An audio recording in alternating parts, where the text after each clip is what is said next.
Polosa, et Simba Lissoute. Pour moi, comme on a kuna, bateau va travailler dans Zambé. En tout cas, basi baké musika. Donc là, va, yo ba mission dans ton pays, aux autres comme il faut. Place nous à où est-ce souté. Ah? Oyoki, allez, quittez. Polosa, on est là-bas, on est là-bas, Là-bas. Ah! On nous a mis dans la range. Comment ok? Ah, vraiment. Qui ça? Et en plus, il y a qui ont commis partout dans l'Europe, dynamique, Congo, commis partout dans l'Europe. Comment ok? Moussala est commis partout. Tout commis en Suède, tout commis à Paris, tout commis à Lille, tout commis à Bruxelles. Et puis, base n'a vu toujours Londres, Angleterre.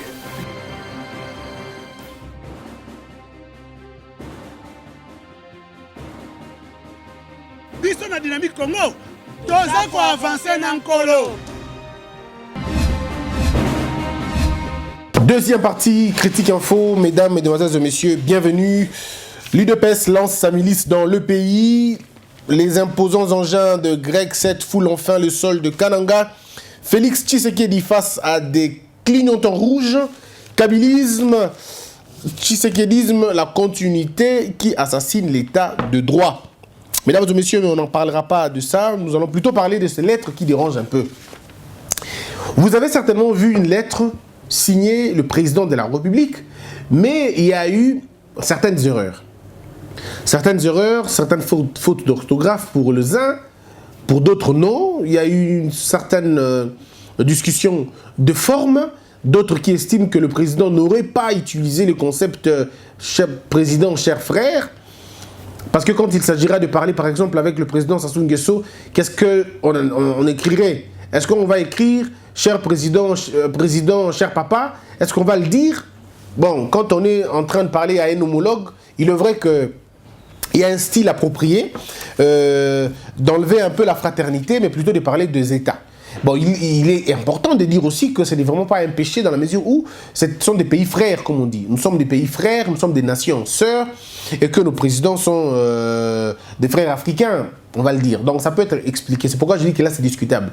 Mais il y a là où ce n'est pas discutable, c'est quand un communiqué sort du cabinet de la présidence avec une erreur de frappe, alors que c'est supposé être lu par au moins 5 ou 7 personnes, avant de tomber sur la table du président pour dernière lecture et signature.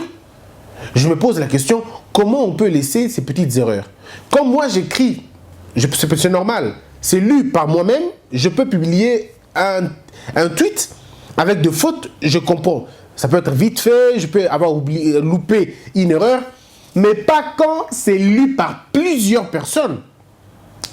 Sinon, nous tombons dans une sorte d'amateurisme. Parce que quand on est dans et surtout au plus haut sommet de la présidence, il y a des erreurs qu'on ne laisse pas tomber.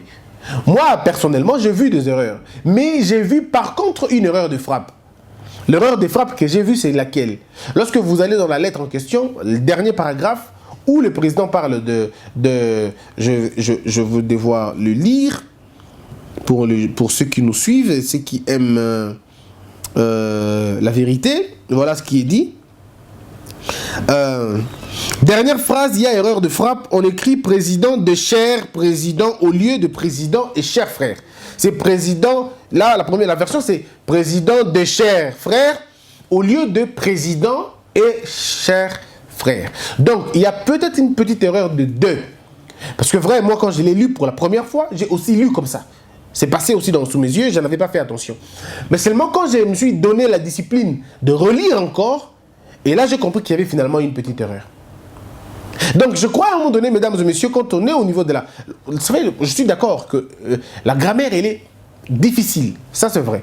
Elle est extrêmement difficile. Mais il y a des gens pour ça, en fait. Il y a des gens, des administratifs chevronnés, qui ne sont là que pour toiletter les lettres et voir s'il y a erreur ou pas. Je m'en vais dire aux Congolais une chose. Ne faisons pas l'amalgame. Le président de la République n'écrit pas des lettres. Non, il n'écrit pas des discours. On écrit pour lui. Il y a d'autres présidents qui sont capables d'écrire des discours. Il y a d'autres qui ne sont pas capables. Et ce n'est pas une faiblesse. Parce que dans un discours, il faut qu'il y ait un style. Dans un discours, il faut répondre à certaines exigences littéraires, grammaticales, philosophiques, politiques. Et il y a des mots, des verbes, des phrases, il y a des formules, des figures, des styles. C'est vraiment tout un cours, c'est vraiment toute une discipline. Il y a des gens aux États-Unis qui ne sont payés que pour rédiger des discours. Donc ce n'est pas un président qui écrit sa lettre avec sa main, il écrit. Non. Ce n'est pas un président qui prend une lettre qui veut écrire à un autre pays. Non plus. Mais c'est par contre le bureau du président, les cabinets du président, il y a toujours quelqu'un qui se charge à écrire, à rédiger des lettres pour le compte et au nom du président. Le président ne va faire que lire. Est-ce que mon idéologie est reprise là-dessus? Est-ce que c'est ce que je veux? Généralement, ce 2, 3, 4 modèles, il fait le choix. Mais ce sont des modèles parfaits, de choses extrêmement bien faites, et à lui, on donne simplement qu'il pose ses signatures. On a longtemps décrié les petites erreurs au niveau de la présidence. Malheureusement, rien ne change. On a beaucoup demandé au président de faire attention. Il y a des choses qui se passent au niveau de la présidence, on ne sait pas vraiment, est-ce que tout le monde prend le temps de faire son boulot comme il faut? Comment une lettre qui quitte la présidence peut avoir des erreurs, des fautes d'orthographe? Est-ce qu'on peut imaginer ça? Est-ce qu'on peut concevoir ça? À la présidence, au sommet de la République, et il y a des erreurs de frappe, il y a des erreurs il y a un S de trop, il y a un S de moins, il n'y a pas l'accent là où il fallait qu'il y ait un accent. Il y a des choses qu'il faut que ça change en fait. Là, c'est la noblesse en fait. Il y a aussi le prestige qui est rattaché à la fonction. Tout le monde n'est pas appelé à écrire. Non, tout le monde n'est pas appelé à écrire. Vous pouvez être fort dans l'orthographe, mais pas fort dans le parler. L'oral, vous pouvez avoir des difficultés dans l'oral. Mais si vous avez des difficultés dans l'oral et que vous êtes fort en écriture, écrivez. Mais si vous n'êtes pas fort en écriture, pourquoi vous voulez faire le travail des autres alors que vous n'avez pas compétence? C'est là le problème, parce que quand ça sort, ça expose le président. Et nous sommes habitués maintenant à ces petites erreurs, Vous donnez la possibilité à des gens qui ne peuvent même pas vous donner des leçons de le faire. Là, c'est au niveau de la forme. Mais il y a encore, parce qu'aujourd'hui je ne parle que de lettres, il y a encore une lettre qui a été, cette fois-ci, signée par le directeur de cabinet du président de la République. Ah mais non, mes frères, non. Monsieur Vital Kamerhe, vous le savez très bien que vous ne pouvez pas engager la République. Moi, je ne peux pas vous conseiller cela. Vous le savez. Qu'il y a certaines choses que vous ne pouvez pas prendre. Voilà pourquoi, c'est pourquoi je dis que nous sommes dans une situation extrêmement difficile. Extrêmement difficile. Nous n'avons pas un gouvernement. Même alors, ce n'est pas parce qu'on n'a pas un gouvernement que le directeur de cabinet fait office. Non. Nous avons déjà un premier ministre. On en a d'ailleurs deux. On a deux premiers ministres aujourd'hui. Est-ce que la remise et reprise n'a pas encore été faite? On a deux premiers ministres. Un sortant, c'est-à-dire il a démissionné, et un autre qui est entrant, mais qui n'a pas encore prêté serment. On n'a pas encore investi. Et donc on en a deux. Mais la Constitution, l'article 68, je peux me tromper, ou 81. Ces articles disent clairement, Premier ministre, on ne parle pas. On ne parle pas de Premier ministre sortant ou entrant. On dit Premier ministre, dont le président pouvait choisir l'un d'entre eux. L'un d'entre eux pouvait aller avec le président de la République et signer finalement ce document-là. Mais lorsque vous signez des documents de très grande portée, et c'est signé honorable Vital Kamerhe, directeur de cabinet du président, mais c'est totalement compliqué. C'est totalement compliqué parce que les deux pays sont réunis. Ils se sont entendus. Il y a eu des accords bilatéraux. Quand il y a un accord bilatéral, quand il y a un accord entre deux pays, le président signe, oui, ou le Premier ministre signe si le président lui donne la possibilité de le faire. Si le Premier ministre n'est pas disponible, le ministre de tutelle de l'accord en question signe. Ou les représentants de ce ministre-là signent. Le directeur de cabinet ne peut intervenir que, à mon avis, lorsque plus rien, où il n'y a personne pour le faire, lui, il peut le faire. Quand il n'y a personne, ça ne veut pas dire... Et même quand il n'y a personne, je doute beaucoup simplement. Non, je doute beaucoup. Non, moi, je ne suis pas législateur de la Constitution. Je ne peux pas donner mon point de vue sur le fonctionnement de la Constitution. Parce que la Constitution a réglé ce problème-là. Je veux lire la lettre pour voir comment ça s'est passé. Quand même une petite erreur, hein, il faut le dire, qu'il faut corriger très rapidement parce que beaucoup de gens se plaignent. Les directeurs de cabinet signent maintenant, ainsi de suite. Regardez, la lettre dit, je vais commencer par l'entête de la lettre. Communiqué conjoint, ça change beaucoup déjà. Un communiqué conjoint entre la République unie de Tanzanie et la République démocratique du Congo. 2 pays. Voyez-vous, 2 pays. Ce n'est pas 2 cabinets des présidents de République. Il ne s'agit pas des cabinets du président de la République du Congo et les cabinets du président de la République de la Tanzanie. C'est 2 présidents, pardon, 2 républiques. Et dans les 2 républiques, qu'est-ce qui se passe? On dit, sur invitation de son Excellence, le docteur John Pombe Joseph Magufuli, président de la République unie de Tanzanie, son Excellence Félix Antoine Tshisekedi Tshilombo, président de la République démocratique du Congo, a effectué une visite d'État en République unie de Tanzanie du 13 au 14, tout ça. Son Excellence Félix Tshilombo, président de la République démocratique du Congo, était accompagné par des officiels de haut rang, conduits par son directeur de cabinet Vital Kamerhe Lwakayingini. Bon, et puis on va passer. Bon, mais le 3e paragraphe, un peu à la fin, on dit le président de la République unie de Tanzanie, accompagné des officiels de haut rang, conduit par Palamagamba John Adam Mui Waliko Kabudi, député, et les dirigeants du parti au pouvoir tanzanien, Chama Chapapinzu. Donc ici, c'est un député qui accompagne les autres délégations et certains dirigeants du parti. C'est lui qui conduit la délégation, il est député. Bon, M. Vital Kamerhe est aussi député, et bon, disons honorable, et puis directeur du cabinet. À ce point, on va peut-être voir pas beaucoup de complications, mais allons-y pour voir un peu plus loin. Je passe la communication, l'essentiel. On est au paragraphe 5. On laisse le paragraphe 5 parce que ça ne rentre pas de débat. Paragraphe 6. Paragraphe 7. Paragraphe 8. On laisse aussi le paragraphe 9. Alors, et puis on va un peu plus loin. Mais maintenant, regardons le paragraphe 11. Examinant les questions internationales, les 2 chefs d'État ont réitéré l'engagement de leur gouvernement. C'est là le problème que ça commence. De leur gouvernement de continuer à travailler étroitement ensemble au niveau de l'Union africaine ainsi qu'au niveau des Nations Unies en vue de promouvoir l'agenda africain commun pour l'intégration de développement. Dans le cas qui est le nôtre, nous n'avons pas encore un gouvernement. Donc on n'a pas encore un gouvernement. Mais on a un ministre, un premier ministre. Nous avons un premier ministre qui a déjà été nommé par le président de la République. Et tout ce qu'on attend, c'est la prestation des serments et que le premier ministre puisse nous donner un gouvernement.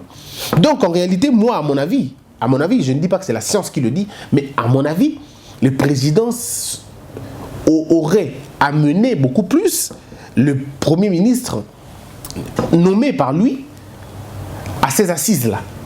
Et que ça devrait être le Premier ministre de signer. Parce qu'il est nommé. C'est lui qui allait signer en lieu et place de M. Vital Kamerhe. Voyez-vous? Parce que ça ne sonne pas bien. C'est ce que vous allez voir tout à l'heure à la page 13.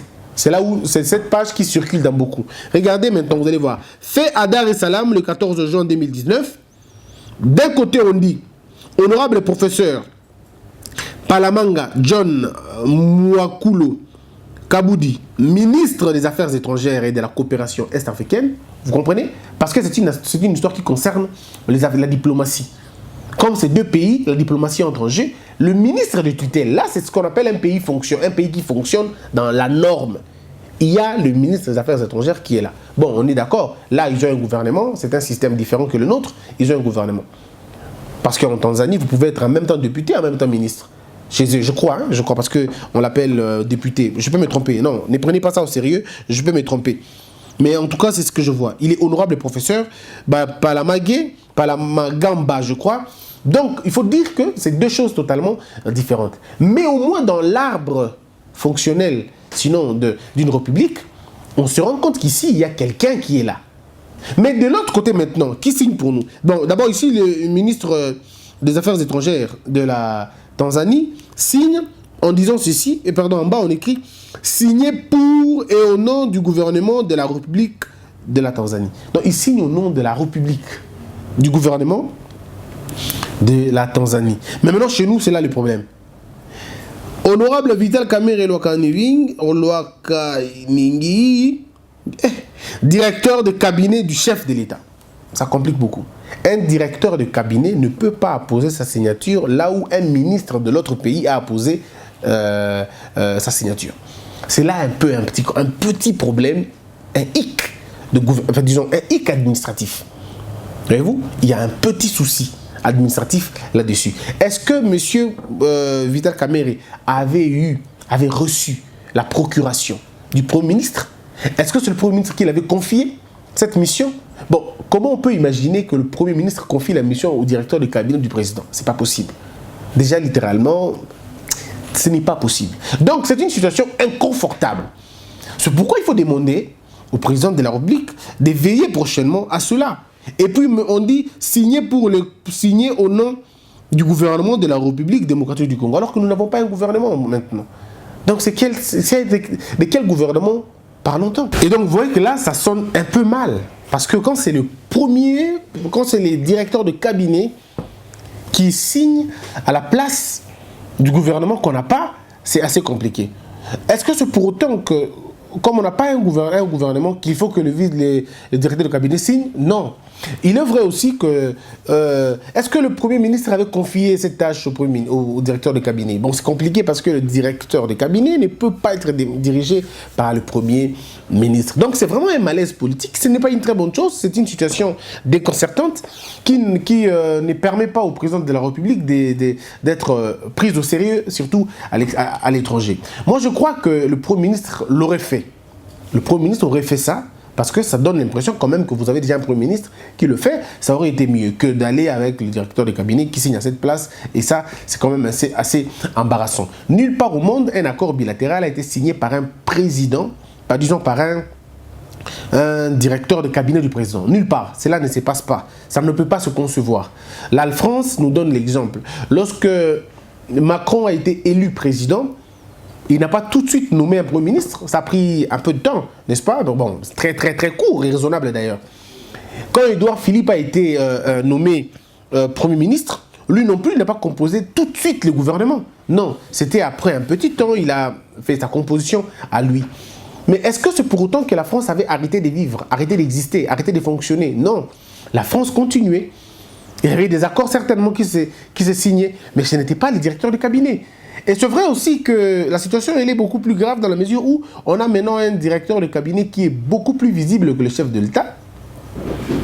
On le voit partout avec le chef de l'État. Est-ce que c'est l'arrangement politique? Bon, on ne sait pas. Pourquoi ça se fait comme ça?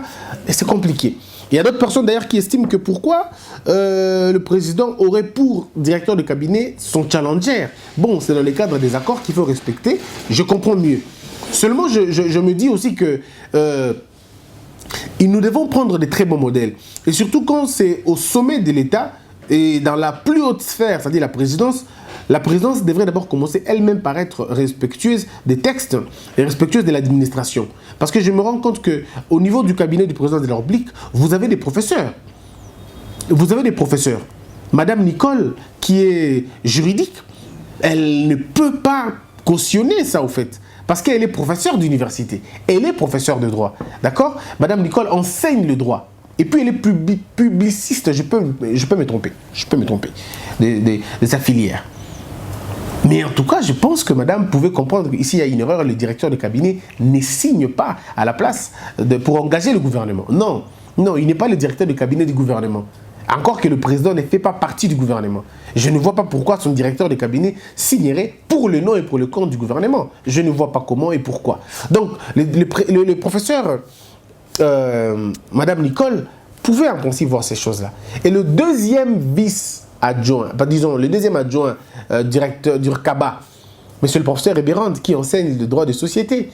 Et les droits de société, vous ne pouvez pas enseigner le droit de société si le droit administratif vous échappe. Donc, le professeur Ebérand peut peut en principe arrêter cette hémorragie. Je crois que ce ne sont pas les intelligences qui manquent, mais il y a, comme je l'ai dit l'autre fois, un dysfonctionnement criant dans le cabinet du président de la République. Je l'estime, je le sens. On peut sentir qu'il y a un dysfonctionnement terrible au niveau du cabinet du président de la République. Pourquoi? Bon, je crois que le président doit essayer un peu de voir clair, parce que ce qui s'est passé est quand même assez surprenant. Assez surprenant. Je ne me rappelle pas de l'époque de M. Kabila Joseph, de docteur M. Béassikou ou M. Némi Moulania, signer des accords bilatéraux. Bon, on ne sait jamais, peut-être qu'il y en a, mais que je n'ai pas vu. Mais je crois que ce sont des choses totalement incongrues et qu'il faudrait arrêter ça. C'est simple. Le plus simple, c'est d'arrêter ça. Et la seule façon d'arrêter ça, c'est de nous donner un gouvernement. Mais je suis convaincu que ce n'est pas une raison parce qu'on n'a pas un gouvernement que le directeur de cabinet signe à la place du gouvernement. Nous avons déjà un Premier ministre nommé par le président. Le président devrait en principe se servir de ce ministre-là, de ce Premier ministre-là, pour signer de documents importants. Même si là aussi il y aura des petits soucis quand on sait qu'il n'y a vraiment pas encore un gouvernement. Donc voilà un peu, mesdames, mesdemoiselles et messieurs, au sujet des lettres. Mais il y a aussi une autre lettre, c'est celle de... un communiqué conjoint que je me ferai le plaisir de le lire. Le communiqué conjoint dit ceci. Nous déplorons, ça c'est la déclaration commune des chefs des missions des États-Unis, du Royaume-Uni, de la Suisse et du Canada. Nous déplorons l'aggravation des tensions politiques en République démocratique du Congo, suscitées par les décisions de la Cour constitutionnelle d'invalider les élections de plus de 30 parlementaires, la plupart d'entre eux étant des membres de l'opposition. Nous appelons l'ensemble des partis politiques au sens des responsabilités pour relever les nombreux défis auxquels le pays fait face. Les récentes décisions de la Cour constitutionnelle prises en dehors des échéances prescrites par la loi nuisent à un climat politique apaisé et mettent à risque l'opportunité auprès des élections présidentielles et législatives de donner place aux changements pour lesquels la population congolaise a voté. Nous regrettons vivement l'incertitude et la méfiance créées par ces décisions et rappelons notre engagement à consolider et soutenir la démocratie, l'état des droits, les droits de la personne et la lutte contre la corruption aux côtés des acteurs de changement. Nous condamnons les confrontations récentes et appelons les acteurs politiques du pays à proscrire l'usage de toute forme de violence. Et puis, côté anglais, je vous épargne le détail. Mesdames, mesdemoiselles et messieurs, place au commis. Et on n'est pas sorti Naëlo Kouara. C'était à tout moment que la politique congolaise s'est décidée que les étrangers pouvaient prendre des décisions ou des positions contre Bissau. Maintenant que la Cour constitutionnelle, les juges là, sont visés maintenant par les sanctions américaines et étrangères, et internationales. Vous voyez que ça devient compliqué. Si votre propre pays ne peut pas garantir la sécurité intérieure, si le pays lui-même ne peut pas, l'État lui-même ne peut pas arrêter sa barbarie, et que d'autres pays étrangers doivent prendre des mesures à votre place, alors je me pose la question, samedi, est-ce qu'on est, est-ce qu'on est sérieux? Ces décisions de la Cour, on en a déjà parlé, et ça, c'est des décisions encore uniques. Il faut arrêter ça, arrêter cette barbarie-là. La seule façon d'arrêter la barbarie, c'est d'attaquer ces arrêts locaux-là. L'inconstitutionnalité. Ceux qui vont attaquer l'inconstitutionnalité, ça va encore aller. Ou vous faites opposition à cet arrêt pour redemander l'interprétation et le recomptage. Parce que, je ne sais pas, il y a des bases, Yamakambo. Comment vous ne voulez pas recompter? Et lorsque vous recomptez, pourquoi les concernés ne sont pas là? C'est là le problème. Tout le monde a vu, tout le monde a parlé. Babilo Kouana est extrêmement impossible ça les parce qu'il faut commencer à niveau même et reporter plainte pour que vérifier fiabilité à la PV. Sinon lorsqu'on remplace les élus, remplacer on a bateau qui est lutté au monde qui est compliqué. Et ça dérange vraiment, ça dérange, ce qui n'est pas très bien. Alors donc voilà un peu pourquoi il est important que Tounios comprendre que nous avons besoin de composer avec la paix et bien en Bokanabiso. Mesdames et messieurs, voilà, mesdames, on a tout le balelo pour Makambo Itali, lettre, voilà. Si on va lire encore quelques journaux par rapport, il y a, on va prendre Elima, qui titre, je vais dire, comment arrêter alors cette hémorragie? Au fil du temps qui passe, les événements se succédant, Fachi serait en train de rater les opportunités d'affirmer tout en exerçant les prérogatives du pouvoir qui lui sont reconnues, son statut de garant du bon fonctionnement des institutions, ainsi mériter le respect de tous. C'est une question que le journaliste se pose. Mais moi, je me pose aussi une même question. Nous avons le choix devant nous. Le choix est de détruire ce pays ou de le construire. C'est que le PPRD et le FCC font, c'est de la provocation, on est tous d'accord. C'est vraiment de la provocation. Un chef d'État qui pense que les nominations, la GECAMIN était mal gérée et qu'il faut finalement trouver d'autres personnes, d'autres têtes, parce qu'il y a beaucoup de Congolais qui sont capables de gérer la GECAMIN. Quand on change la direction de la GECAMIN, on donne à quelqu'un d'autre et on vous laisse le PCA, on dit PCA, gérer le PCA, pourquoi ça vous fait si mal? Si c'était pas Iraki Mabete, pourquoi M. Kabila a nommé M. Youmate directeur il y a GECAMIN en Kamba Morote?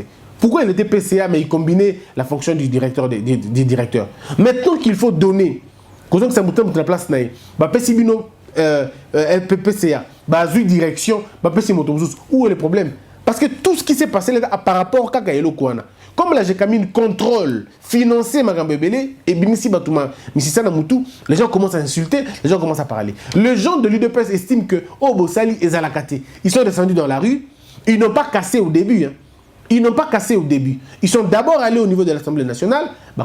Député, il est vrai qu'il y a eu des problèmes sérieux au niveau, il y a approche, il y a UDPS, il y a la police. Mais avant, ils n'avaient pas encore cassé les bureaux. C'est le lendemain, lorsque le PPRD est descendu dans la rue en insultant encore le président, que ceux de l'UDPS ont dit ok, d'accord. D'abord, mais tout et vous avez eu des problèmes comme ça. Jusque-là, donc, comptez 2 ou 3, 4 morts, c'est Koufi Bongo, Namakambo. Vous avez entendu les gens de l'UDPS. Calmer, tout qui peut en ainsi de suite. Mais ça, c'est rien. Ce qui peut venir après, vous allez grave. Mais non, est-ce qu'on veut que... Comment voulez-vous que le président a la responsabilité dans la condition Yaboué? Je suis bien d'accord, il faut qu'il prenne des décisions. Mais lesquelles? En faisant quoi exactement?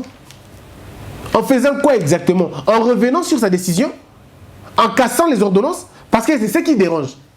Qu'est-ce qu'il doit faire? En cassant les ordonnances? Ou en demandant à la police de tirer sur les manifestants? Il est question ici d'appeler les leaders des partis politiques, de dire à leurs militants d'arrêter. Parce que ce n'est pas une guerre institutionnelle, sinon il n'y a aucun problème institutionnel.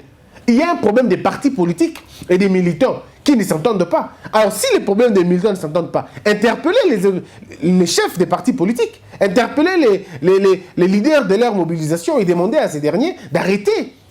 C'est tout simplement ça. Nous avons demandé pourquoi il faut, tout comme à niveau, président, Loba, Aganga. Non, le bon sens devrait nous dire d'abord nous-mêmes qu'est-ce que nous poursuivons comme objectif. Nous avons besoin, il y a police dissuasive. Au moins, les Congolais, tant que la police a été sous sa cité, vous m'avez dit qu'on malmenait la police. C'est vrai à un moment donné parce que notre police n'a pas été formée. Mais moi, je crois que c'était aussi une question de leadership au niveau de la police. Je postulerai beaucoup plus pour M. Kanyama. Moi, personnellement, ça n'engage que moi. Je suis d'accord avec ces méthodes parfois pas bonnes, mais les résultats de ces méthodes-là, tout le monde a Kiango. Je crois que si le même monsieur est instruit différemment, s'il a d'autres ordres, d'autres portées, je crois que le résultat, on aura. Et vous allez je ne vois pas M. Kanyama qui a été mis en mal à cause d'une causerie au téléphone, à cause de sa position au Azora sur Batomoko Boé. Et bon, on sait tous comment ça s'est passé. Cette position-là lui a valu au Ebidostoebi. Si on exploite un monsieur pareil, on lui donne la possibilité d'agir. Les premières victimes seront celles du FCC. Les gens vont dire, ton limité. Ok, essayons, vous allez voir. Vous allez voir. Et donc, je crois que c'est peut-être ça. Il y a un niveau. Qu'est-ce qu'il faut qu'il fasse? Qu'est-ce qu'il faut, jusqu'où il faut aller? Ce sont des questions qu'on doit se poser. Voilà que par les faits qui sautent aux yeux, nous avons raison d'affirmer, comme l'avait dit le révérend Ekofo, la RDC, pays hors norme, aux réalités controversées, est vraiment un non-État. Maintenant que tout paraît devoir opposer Tshisekedi et Kabila, alors qu'ils sont dans une coalition des façades, mais qui au fond semble bloquer la machine au grand désarroi de la population congolaise qui n'arrive plus à cerner les réalités au contour d'une telle coalition, qui laisse à désirer tant que l'équation reste à plusieurs inconnus. Dans ce contexte d'imbroglio où les uns veulent garder le cap des statu quo alors que d'autres sont tenus à la promesse de matérialiser un changement qui risque de ne pas arriver. Moi je crois que le problème au Congo, c'est de comprendre la nécessité du changement du Congo. Si nous échouons ces changements, le chèque ne sera pas seulement de Félix Tshisekedi. Oui, il échouera en tant que président de la République et nous subirons les erreurs, nous subirons les affres en tant que peuple. Donc nous sommes appelés à dire non. À dire non. Et je crois que c'est seulement de cette façon-là que nous allons aider ce pays. Merci beaucoup. On va se retrouver encore une fois dans la troisième partie. J'aimerais demander à ma Congolais Nyoso. To sala ngo semaine mobimba. Et to continuer ko sala yango. To sengi eloko moko. Ordre. To sengi kimia. To sengi je vais dire excellence ou la culture et excellence. To sengi que cabinet à président de la République est irréprochable. Cabinet à président de la République est la kermesse. Cabinet à président de la République, il faisait la sommité à Makambu, sommité à respect à la texte, sommité à respect à l'administration, il faisait la bongo. Mutuna Mutu, Asala Moussala, ou Sengelié Asala. Directeur de cabinet, Sala Moussala est directeur de cabinet, mais quand un peu qu'on s'effacer, politique président, possibilité à s'affirmer en tant que président. Le pays n'est pas co-géré. Le pays doit être géré par un seul homme. Cet homme s'appelle le président de la République qui a, lui, à son tour, un cabinet. Et donc, quand le président a un cabinet, ça ne veut pas dire que le président co-gère le pays avec son directeur de cabinet. Ce n'est pas une co-gestion. C'est une gestion d'un homme, une vision d'un homme issu d'une coalition. On est d'accord, mais il y a quelqu'un qui doit exécuter cette coalition-là. C'est le président de la République. Alors, il faudrait que niveau, il y a cabinet, que monsieur Kamere soit non seulement invisible, mais que monsieur Kamere essaye d'être beaucoup plus managérial, beaucoup plus compétitif pour permettre au cabinet de respirer. Organiser des rencontres avec les conseillers principaux, organiser des échanges de temps en temps, et en tant que directeur de cabinet, au coordonner conseillers principaux. Oui, mais exactement qui fait quoi dans chaque secteur. Parce que l'heure, Ekoya, au bino, explication. Ekoya, vous allez devoir rendre des comptes aux gens. Ekoya. Monsieur Vital Kamerhe, vous avez toujours prôné un état de droit. Monsieur Félix Tshisekedi, vous avez toujours prôné un état de droit. Nous voulons savoir combien on vous paye. Ce n'est pas un péché, monsieur le président. Dites-nous combien vous êtes payé. Ça nous permettra de faire des recherches, ça nous permettra de faire de très bonnes analyses. Premier, d'abord, président Mboka, salaire nayo, il a combien? Directeur de cabinet, salaire nayo, il a combien? Qu'on appelle ça, conseillers principaux, combien? Ça nous permet d'avoir une idée sur ce que vous gagnez pour que tout ça, la balance na aussi pour définir notre norme nabiso, pour définir sens nabiso et pour identifier place au biso tozali. Je crois que c'est important. On avait reproché à M. Kabila de ne jamais divulguer sa liste civile. Alors, il y a un changement, donnez-nous votre liste civile. La loi des finances a été déjà là, je crois, et que vous avez déjà touché plus de 4 mois de salaire ou de liste civile, il est temps qu'on sache. Il est temps qu'on sache combien touche notre président de la République. Ce n'est pas un acte impoli, c'est plutôt un acte régulier. Quand nous voulons incarner le changement, nous devons incarner le changement à tout point de vue. Les salaires, les avantages. On veut voir ça. On veut voir ça. Moi, je veux une présidence beaucoup plus proche du peuple. La présidence est proche du peuple. C'est ça la présidence dont on veut. Donc, président avec moins de cortège, la présidence avec moins de visibilité à Makélé, c'est ce qui est en train d'être fait. Mais peut-être si on essaie de toucher un peu le cortège, on essaie de voir un peu, diminuer un peu certains prestiges au profit des autres, comme on est dans un état, il y a difficulté bongo. Je pense, hein, ça peut toujours aller. Mais on a besoin de savoir combien touche le président, combien va toucher le Premier ministre, combien va toucher Bato Moussousou.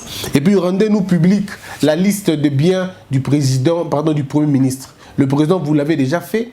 Le Premier ministre en attend aussi. Tozo Zela a déclaré bien aïe. Toye bezanini, ils a combien? À compte nini, na banque tongi toye babilo kandenge wana pour que tant que gouverneur, pardon banani bakoya, tout le monde a payé. Les membres du gouvernement, nous attendons aussi voir vos biens.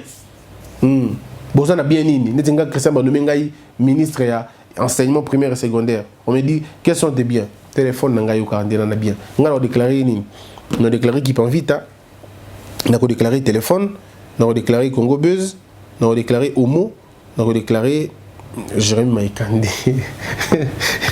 Ce sont des gens que je veux déclarer. Mais Némi, on sait jamais. On déclare Némi, mon colonel mis après. Oh non, regardez mon colonel Némi, on est comme compliqué. Donc je voudrais nommer Bao Ngamo Naïbi que et quoi ça la bon.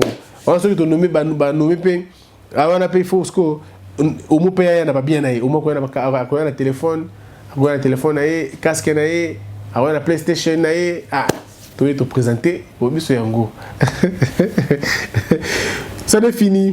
Passez des bons week-ends, tu vois, à la maison. Passez des très très bons week-ends. Faites bisous à vos enfants, faites bisous à vos femmes, à vos maris. Bon, je ne parle pas des polygames, hein, je parle des gens qui sont mariés là-bas tout le monde. Passez du temps avec vos fiancés, tout le reste, à vos beaux-pères, tout ça. Bisous, bisous, bisous, bisous à tout le monde. Je vous retrouve très prochainement. Puisse Dieu vous bénir tous, que la peur quitte nos esprits et que Dieu bénisse l'air d'ici.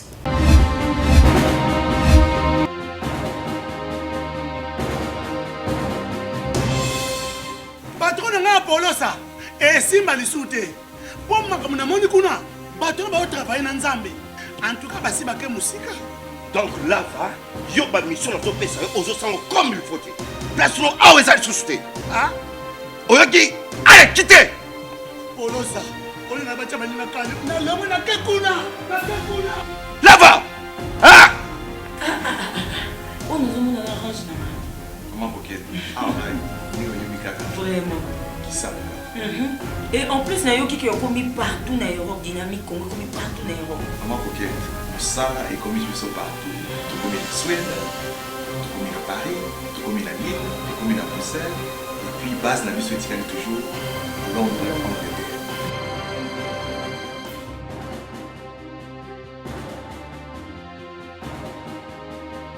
Biso na dynamique Congo, toza ko avancer na nkolo.